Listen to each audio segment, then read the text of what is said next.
अस्सलाम वालेकुम, मेरा नाम है जवेरिया दिल और आप देख रहे हैं तख्ती ऑनलाइन।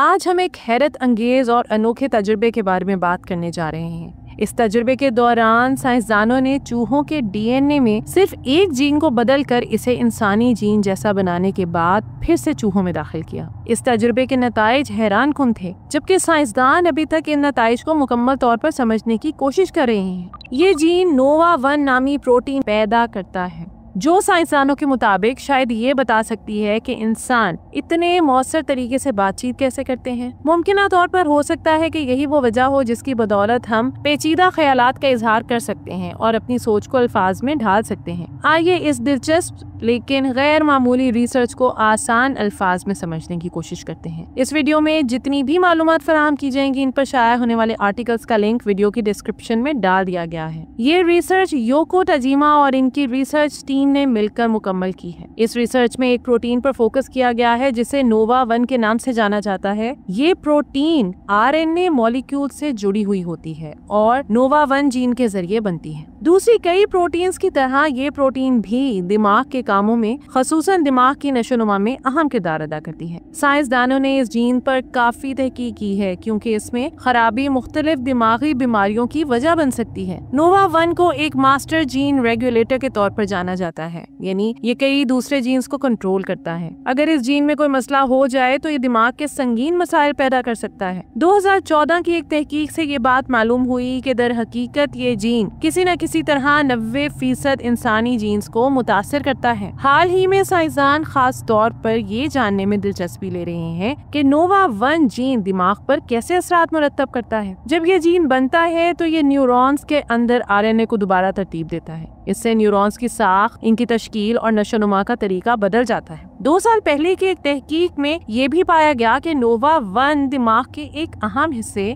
हाइपोथैलेमस की कुछ खास सरगर्मियों को कंट्रोल करता है। इस जीन में जरा सी तब्दीली भी दिमाग के कामों पर गहरा असर डाल सकती है। मजमूई तौर पर इन तहकीकात से पता चलता है कि ये मुनफरिद जीन दिमागी खलियात में प्रोटीन्स की पैदावार को मुतासिर करता है, जो फिर न्यूरॉन्स की नशोनुमा पर असर डालती है। एक अहम दरियाफ्त ये भी है कि नोवा-1 नामी जीन न्यूरॉन्स की मॉलिक्यूलर डाइवर्सिटी यानी इनकी अक़साम की तादाद को भी बढ़ाता है। ये जीन सिर्फ इंसानों ही के लिए नहीं बल्कि तमाम मैमल्स के लिए बहुत अहम है, क्योंकि ये तमाम मैमल्स के डीएनए में पाया जाता है। चूंकि ये एक बुनियादी जीन है, इसलिए इसका मौजूद होना हैरान कुन नहीं। साइंसदानों के मुताबिक शायद यही वजह है कि बहुत से मैमल्स एक जैसे तरीके से नशोनुमा पाते हैं और इनके दिमाग की साख्त भी काफी हद तक मिलती जुलती होती है। मगर इंसानों और दूसरे मैमल्स के जीन में एक छोटा सा फर्क मौजूद है। इंसानों और बाकी मैमल्स के नोवा-1 में सिर्फ एक अमाइनो एसिड मुख्तलिफ है। नोवा-1 जीन की पोजीशन 197 यानी 197 पर आम मैमल्स में पाया जाने वाला अमाइनो एसिड आइसोल्यूसिन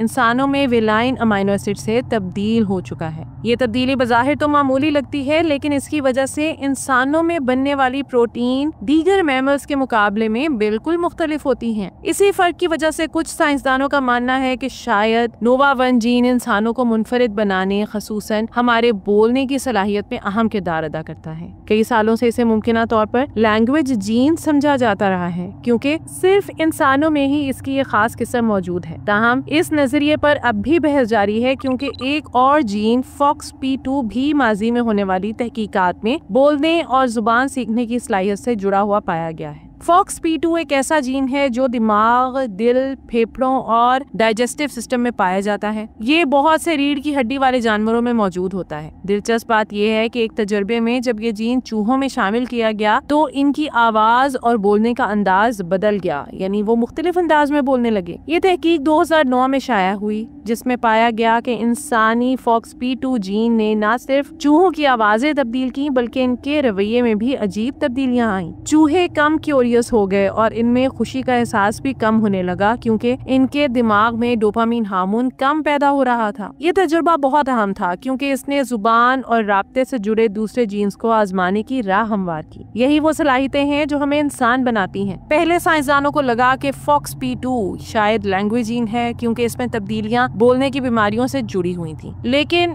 नायएंडरथैल्स और डेनिसोवेंस पर की गई तहकीक से मालूम हुआ कि इनमें भी ये जीन तकरीबन वैसा ही मौजूद था। इस दरियाफ्त से साइंसदानों में ये ख्याल उभरा कि शायद नायएंडरथैल्स भी हमारी तरह बोलने की सलाहियत रखते हैं, मगर ऐसा नहीं था। जिन लोगों में इस जीन में म्यूटेशन होती है इन्हें बोलने में मुश्किल पेश आती है, क्योंकि वो अपने होंठों और मुंह को सही तरीके से हरकत नहीं दे पाते ताकि अल्फाज बन सकें। दिलचस्प बात यह है कि इंसानी FOXP2 जीन दूसरे मैमल से थोड़ा मुख्तलिफ है, लेकिन नायएंडरथैल्स में पाया जाने वाला जीन बिल्कुल इसी तरह का था। इसी वजह से साइंसदान एक वक्त में ये सोचने पर मजबूर हो गए थे कि ये जीन इंसानी जुबान की इब्तदा का जिम्मेदार हो सकता है, लेकिन ये तो सिर्फ शुरुआत थी और रिसर्चर्स ने मजीद तहकीक करना चाहिए ताकि दूसरी मुमकिना वजूहात तलाश की जा सके। अब 16 साल बाद एक नई तहकीक में और भी हैरत अंगेज दरियाफ्त सामने आई। इस बार साइंसदानों ने नोवा-1 जीन का जायजा लिया, जो कि सिर्फ इंसानों में पाया जाता है, क्योंकि नायएंडरथैल्स और दीगर कदीम इंसानों में ये जीन नहीं था। ऐसा मालूम होता है कि ये चंद खास जीन्स में से एक है जो आज के तकरीबन तमाम इंसानों में मौजूद है। इस मकसद के लिए साइंसदानों ने एक तजुर्बा किया। उन्होंने तकरीबन 6,50,000 लोगों के DNA के नमूने जमा किए। इन नमूनों के नताइज से साइंसदानों को मालूम हुआ कि एक खास जीन यानी नोवा-1 सिवाय 6 अफराद के तकरीबन सब इंसानों में पाया गया। चूँकि जिन लोगों के DNA नमूने लिए गए इनका नाम और पता खुफिया रखा गया, इसलिए ये मालूम नहीं कि ये 6 लोग कौन हैं और इनमें इस जीन का अलग वर्जन क्यों मौजूद है। इस म्यूटेशन की कोई वाज़ेह वजाहत नहीं, लेकिन मुहक्किकीन सोच रहे हैं कि शायद ये बोलने पर असर डाल सकता है। जीनियाती तज्जिये से ये पता लगता है कि ये जीन इर्तिकाई तारीख में काफी नया है। चूँकि नायएंडरथैल्स के पास ये जीन नहीं था, जिसका मतलब ये है कि शायद ये तब वजूद में आया जब मौजूदा इंसान और नायएंडरथैल्स एक दूसरे से अलग हुए। साइंसदानों का अंदाजा है कि ये जीन सिर्फ चंद लाख साल पहले या शायद इससे भी हाल ही में जाहिर हुआ होगा। चूँकि ये जीन नया था तो साइंसदान ये जानने के लिए बहुत ज्यादा दिलचस्पी ले रहे थे कि ये इंसानों पर कैसे असरअंदाज होता है और चूहों पर इसका क्या असर पड़ सकता है। अगरचे चूहों में एक मिलता जुलता जीन मौजूद है, लेकिन ये बिल्कुल वैसा नहीं जैसा कि इंसानों में पाया जाता है। इसका मुतालिया करने के लिए साइंसदानों ने चूहों की जीन में ऐसी जेनेटिक वेरिएशन की कि वो इंसानी जीन जैसा हो जाए। इसके बाद साइंसदानों ने नए पैदा होने वाले चूहों यानी चूहों के बच्चों और बड़े चूहों पर 2 अलग अलग तजुर्बात किए। वो चूहे जिनके जीन्स को बदलकर इंसानों में पाए जाने वाले जीन्स की तरह बनाया गया था, बचपन में ही आम चूहों से मुख्तलिफ बर्ताव करने लगे। वो बहुत ज्यादा बुलंद आवाज में चीखें मारने लगे। ये चीखें ऐसी अल्ट्रासोनिक आवाजें थीं जो आम चीखों से कहीं ज्यादा हाई फ्रीक्वेंसी पर थीं। हैरत अंगेज तौर पर इतनी ऊंची आवाज में चीखने के बावजूद छोटे चूहों की माएं इन्हें नजरअंदाज कर रही थीं। आमतौर पर चूहों की माएं फौरन ऐसी आवाजों पर रद्द-ए-अमल देती हैं, लेकिन इस बार ऐसा नहीं हुआ। लेकिन सबसे दिलचस्प दरियाफ्त तब हुई जब ये चूहे बड़े हो गए। इनकी आवाजें आम चूहों से बिल्कुल मुख्तलिफ निकली। अगरचे इनकी ची ची की पिच वही रही, लेकिन इनका बात करने का अंदाज कहीं ज्यादा पेचीदा हो गया। इनकी गुफ्तगू में ज्यादा तफसील आ गई, जैसे अगर वो इंसान होते तो अपनी फीमेल पार्टनर्स को मुतासिर करने के लिए जदीद किस्म की पिकअप लाइन्स इस्तेमाल कर रहे होते। ये दरियाफ्त हैरान कुन थी, क्योंकि इस दरियाफ्त से इस बात का वाज़ेह इशारा मिलता है कि नोवा-1 जीन हमारी पेचीदा जुबान में बात करने की सलाहियत में अहम किरदार अदा कर सकता है। जब साइंसदानों ने इन चूहों के दिमाग का मुआयना किया तो उन्हें वहाँ नुमाया तब्दीलियां नजर आईं, खास तौर पर वो हिस्से जो कम्युनिकेशन से जुड़े हुए थे। इससे भी यही साबित हुआ कि नोवा-1 जीन आवाज पैदा करने पर गहरा असर रखता है और मुमकिना तौर पर यही वो जीन हो सकता है जिसने इंसानी जुबान के इर्तिका में बुनियादी किरदार अदा किया हो, जिसके बाद हमारी जुबान और ख्यालात के इजहार का तरीका तश्कील पाया। अगरचे इन चूहों की गुफ्तगू कम्प्लेक्स हो गई थी, लेकिन दूसरे चूहे इससे मुतासिर नहीं हुए। यानी सिर्फ एक जीन में तब्दीली ने इंसान बनाने के लिए काफी नहीं थी। ताहम दिमाग के स्कैन से ये तस्दीक हो गई कि इनका आवाज पैदा करने का अंदाज बदल चुका था, जो नोवा-1 जीन के कम्युनिकेशन में किरदार को साबित करता है। इंसानों में नोवा-1 सिर्फ बोलने पर असर नहीं डालता, बल्कि ये सीखने के अमल को भी मुतासिर करता है और इस जीन में खराबी सीखने की मुश्किलात से जुड़ी हुई है। दर हकीकत ये जीन तकरीबन 90% मुख्तलिफ जीनियाती अवामिल में शामिल होता है। इसलिए साइंसदानों के मुताबिक मुमकिन है कि इसी जीन ने न सिर्फ इब्तदाई इंसानों को जुबान सीखने में मदद दी हो, बल्कि इनकी सीखने और इर्द गिर्द की दुनिया को समझने की सलाहियत को भी बेहतर बनाया हो। ये नोवा-1 पर तहकीक का सिर्फ आगाज है, लेकिन अब तक के नताइज हैरान कुन है। साइंसदान अपनी तहकीक में इस्तेमाल होने वाले चूहों को ह्यूमनाइज्ड माइस कहते हैं, मगर अभी भी इस जीन पर बहुत ज्यादा रिसर्च की जरूरत है, क्योंकि ये दरियाफ्त शायद इन जीनियाती तब्दीलियों को जाहिर कर दे जो हमारे इब्तदाई आबा व अजदाद को जदीद इंसानों में बदलने का सबब बनी थी।